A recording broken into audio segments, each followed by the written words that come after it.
Hello, everybody. You have tuned in to the Indiana State Police Roadshow. I'm your host, Sergeant Rich Myers with the Indiana State Police Public Information Office. I have with me today Tom Trial behind the scenes, putting us on YouTube each and every week. Wave to the camera, Tom. Good job. He's waving if you can't see him. And we want to thank our sponsor, the Indiana State Police Alliance and Cops for Kids, subsidiary of the Indiana State Police Alliance, for putting us on each and every week. And I have somebody from our Indiana State Police civilian side. Never been here. Brand new guest, Elizabeth Griffin. Thank you, Elizabeth, for being here. Thank you for having me. We appreciate you coming in this early and being with us today and talking to us something about that's kind of reared its ugly head, especially for you guys in the lab section. You work with the laboratory section. And let's talk a little bit about your career. You were telling me earlier you were here, then you were gone, and now you're back again. Yep. So tell us a little bit about your career with State Police. Sure. I started here at the Indiana State Police Laboratory in January 2005. I worked here for about 5 years. Then I moved out to Vegas, and I worked for the Las Vegas Metropolitan Police Department Laboratory for about 2 years. Then I moved back here, and when I moved back, they didn't, both of those were with the drug section. When I moved back here with the State Police, they didn't have any openings in the drug section. So I worked in the biology unit for about 3.5 years. And then just at the beginning of this year, I was promoted to drug unit supervisor over the Indianapolis Laboratory and the Evansville Laboratory. Well, wonderful. Congratulations Thank on you. that. That's great. So the Las Vegas move, we were talking a little bit off air, that's a very large department, I'm sure. It's a lot of police officers, yes. And you probably had a full caseload out there the entire time. Lots of drugs. Job security, right? Yes. Here too. We have a backlog, but it's job security. So. Exactly. Well, we're here to talk a little bit today about something that you guys are seeing come inside the lab that's very dangerous to you and also the people outside the lab and the officers that's dealing with this and the people that are unfortunately dealing with this also. But let's do a little background here before we get started. You're a forensic scientist, correct? Yes. So what exactly is the job of a forensic scientist? What do they do? So in the drug unit, first when we receive evidence, we make sure that it comes in a sealed condition. We would then make sure our balances are working properly every day that we sample evidence, because depending on what type of drug you have, if you have over a certain weight, it could be a higher charge. So after we weighed the sample, we would then take a small sample for analysis. Some samples we have to extract. Sometimes we just can run them straight. We would do a set of preliminary testing and confirmatory testing on the sample. Then we would determine what, if any, controlled substances or non-controlled substances were in the item. We would report our findings, and then we do testify a lot in court. I'm sure of that. And so you've done a lot of court testifying in this position that you're in. Did you do that also in Vegas? Yes. And actually, Indiana flew me back about 7 times from Vegas to testify for older cases that I had worked when I worked there previously. I understand that. Yeah. So you have to be there and request by the prosecutor's office to come and testify on that. So do you work downtown here? Is that the Indianapolis lab that you work at now? Yeah, our laboratory is at 16th and Martin Luther King. Okay. But you're also a supervisor over the Evansville lab. Yep. How many labs do we have? The State Police has 4 labs. We have Evansville, Indianapolis, Lowell, and Fort Wayne. Okay. Well, some of the what are some of the controlled substances that you guys analyze? What are you seeing come into the lab right now? We see all kinds of things, but most common ones we see are methamphetamine, marijuana, cocaine, and heroin. Is that common throughout that you're seeing? Because I'm a little curious, when you were out west also, is that primarily what you were seeing out there? Yep, we saw a lot of meth out there too, and ecstasy tablets. And then also in Vegas, they would have a lot of edible marijuana shops open up, because I think people came over from California where it was legal with a prescription. Okay. They would open up a whole shop of marijuana edibles. So you'd see cupcakes, soup packets, energy drink mixes, root beer, anything, all kinds of things with THC, which is the drug from marijuana, in those edible food products. Wow. Yeah. So they would you'd have to look at those and analyze whether they had the THC in them or not. Yep. Do they have a field? Can you field test that? You can try, but sometimes it's just so inhibited by whatever it's in, the chocolate or cupcake or whatever. So you could try to do a field test on it, but it just sometimes doesn't work. Right. Doesn't work out for you. Okay, so what we were talking about earlier when we started this out is something that you guys are seeing come into the lab, and we've had some bulletins come out about officer safety. Fentanyl. Yep. Am I saying that right? Yep. So what exactly is fentanyl? Fentanyl is a synthetic opioid that is similar to heroin, but it's just much, much stronger than heroin. And is it injected? Is it smoked? Is it? People smoke it a lot or inject it. They put it on a spoon.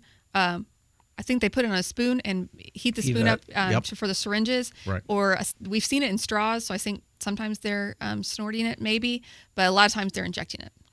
But what's this intended for? What would be a good use for fentanyl?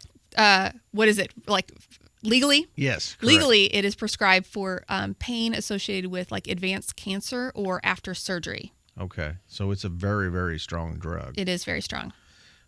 Can you get it in a prescription? You can. Okay.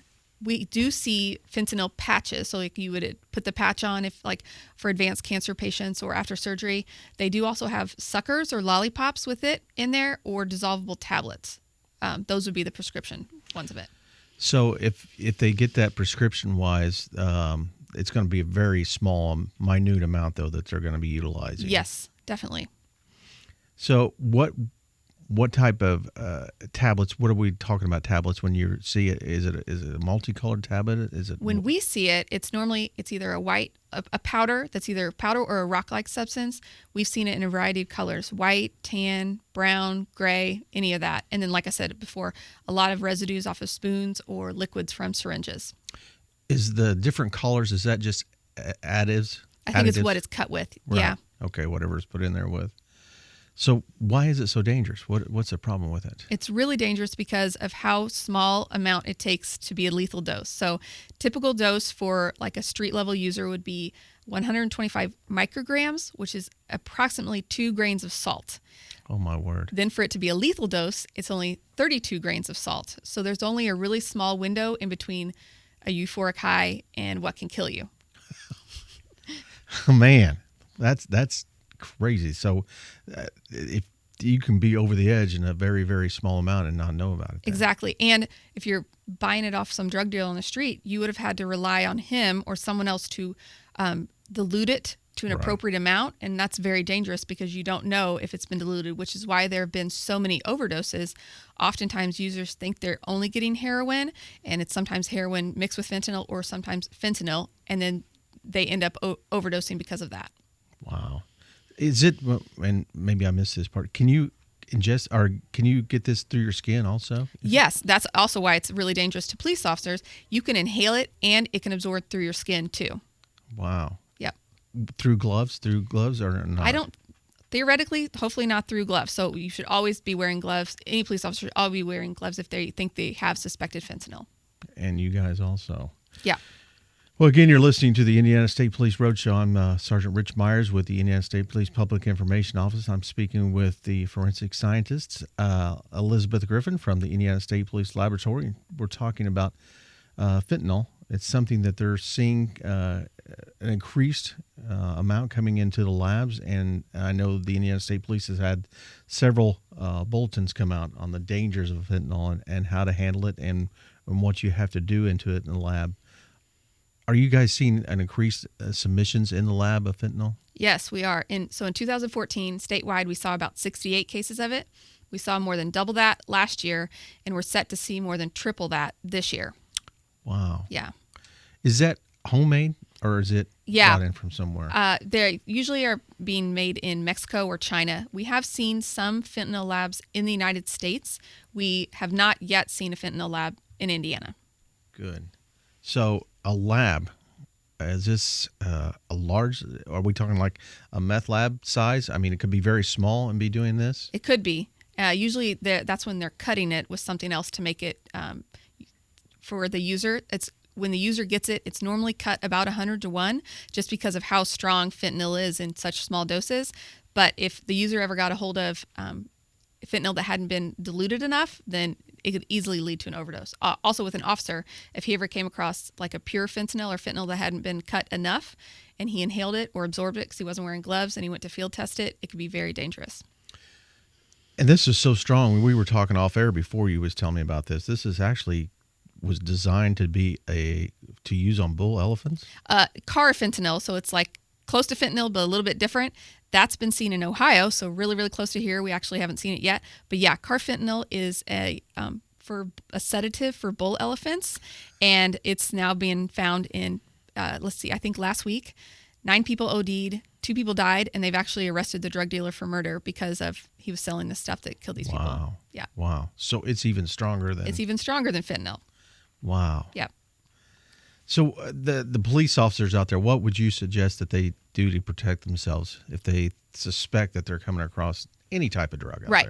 Well, fentanyl can look like cocaine or heroin. So you might think that you're field testing cocaine or heroin. It turns out to be fentanyl. So definitely use gloves, and if you can, a mask. Try not to use, a lot of police officers pull out their own knife and take a small sample to put it in the field test kit, and they don't clean that off. That could lead to some dangerous stuff if you got that knife on something else. So if you think you have suspected fentanyl, I would not field test it in the field. I would bring it into the lab where then we can take proper protective equipment and procedures so that we can analyze it for you. Is there a field test for fentanyl? Actually, no. It kind of looks similar to some other drugs, but it does not have one specific towards it. So it would kind of give you a weird result if you did have fentanyl. And like I said, so often it's cut so much that it doesn't really show up because of all the stuff it's cut with. And what did you say they usually cut it with? So fentanyl is usually cut with like an inactive sugar like lactose or mannitol because of how strong it is. You don't really need something else with it. Right. But we also see it mixed with heroin, which is obviously a controlled substance. Sometimes we see it mixed with diphenhydramine, which is what's found in Benadryl. We've also seen it mixed with like quinine or dipyrone. Pretty much these drug dealers in Mexico, they cut it with whatever they can find.